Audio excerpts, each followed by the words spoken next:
hangs in the balance. An Israeli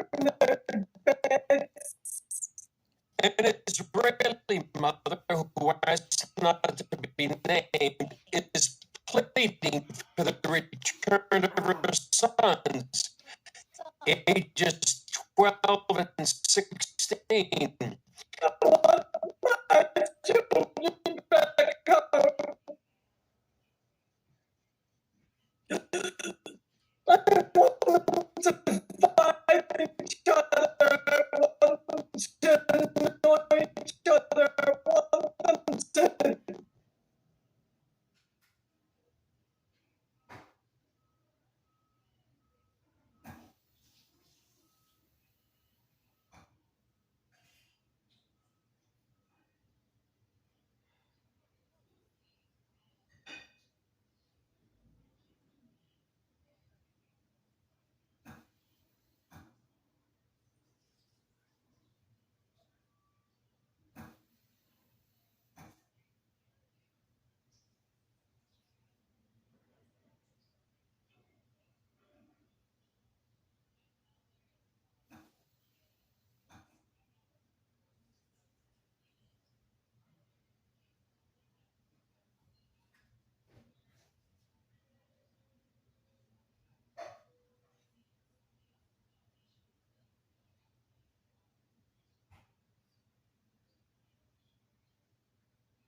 Scores of women, children, and elderly, even Holocaust survivors.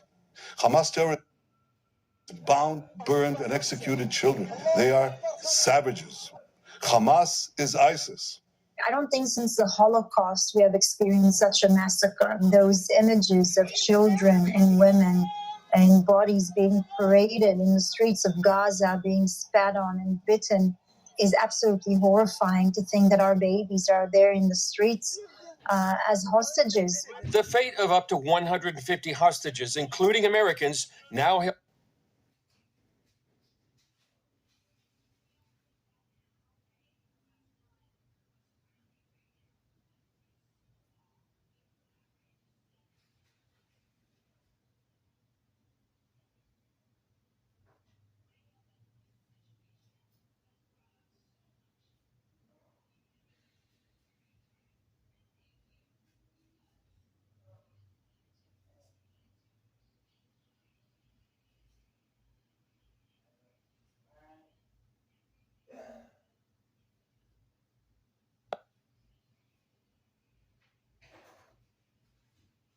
in Gaza hangs in the balance. They were taken from their home, from their beds. An Israeli mother who asked not to be named is pleading for the return.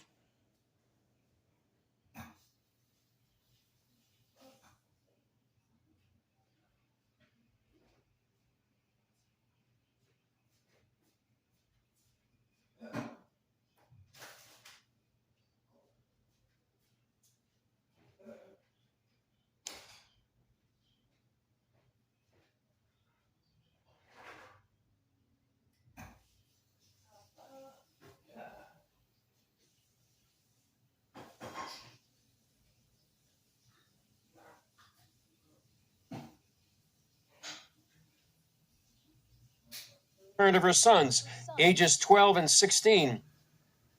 I want my children back home.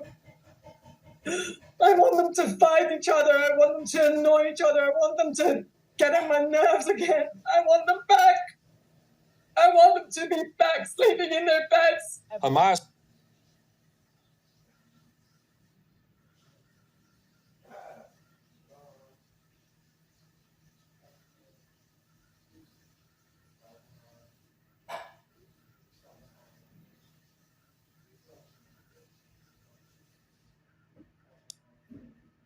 warn they will start executing hostages one by one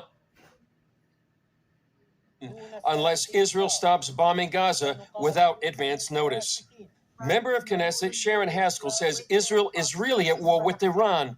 the power behind Hamas. Chris, I'm sure you will remember this as some of the first days of the war between Israel and Iran. Because you can say anything you want about Hamas, but you know it's Iran who is standing behind this vicious attack. Financially, on the ground, physically.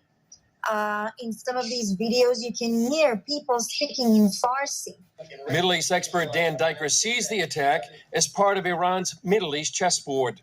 It is clear that the Iranian regime and the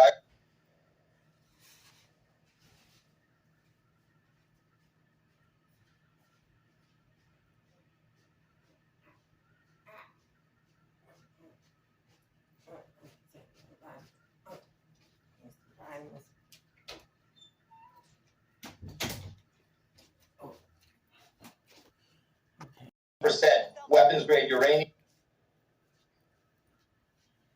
In the meantime, the IDF has called up 300,000 reserve.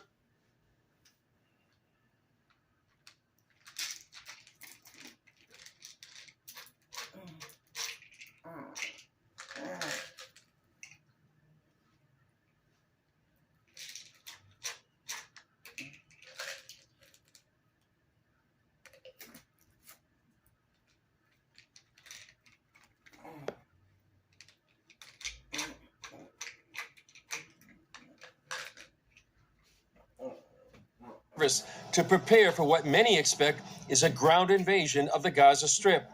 On Israel's northern border, several skirmishes between Iranian-backed Hezbollah and Israeli forces lead many to believe a second front could be a real possibility.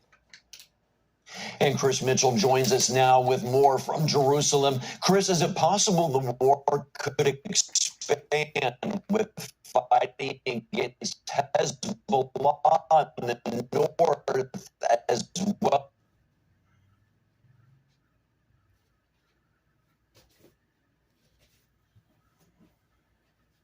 I mean, but it's obvious.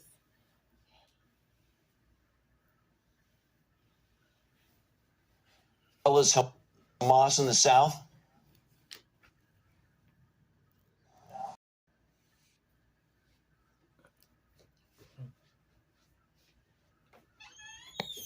There's been skirmishes along the border. There's been, I believe, 3 Israeli soldiers that have been killed. A couple of Hamas operatives have been killed as well. And the IDF has actually been striking some of the observation towers that Hezbollah has set up along the border. And at one time, the IDF has ordered people along the border fence there with Lebanon to go into their bomb shelters. I think that order's been lifted right now. But the same thing that has happened in the south is exactly the same kind of war scenario that Hezbollah expects or has prepared for in the north, using tunnels to infiltrate into northern communities, to kill, to kidnap. But the IDF, as I've been told, and heard in the last just few minutes, they are getting up there on the border, and they're prepared for any eventuality. Chris, you mentioned a possible Israeli ground invasion into Gaza. What would that look like, and when do you think that would happen? Well, it could happen very soon, Mark. In fact, just to update one of those numbers in our report, 360,000 reservists have been called up. I expect any sort of incursion into Hamas to be massive, and with the goal, apparently, to topple Hamas and really destroy this terror group on Israel's southern border. As we've said for years, Israel has sort of had a policy of containing Hamas, but not defeating Hamas. After this massacre of up to maybe 1,000 Israelis and almost 3,000 injured and 150 or more hostages, that policy is no longer in effect. And I think any sort of invasion, Mark, is going to be massive. Chris, let's talk more about the hostages. The pictures that we're seeing are absolutely horrific. Men, women, and children, infants. How is Israel going to deal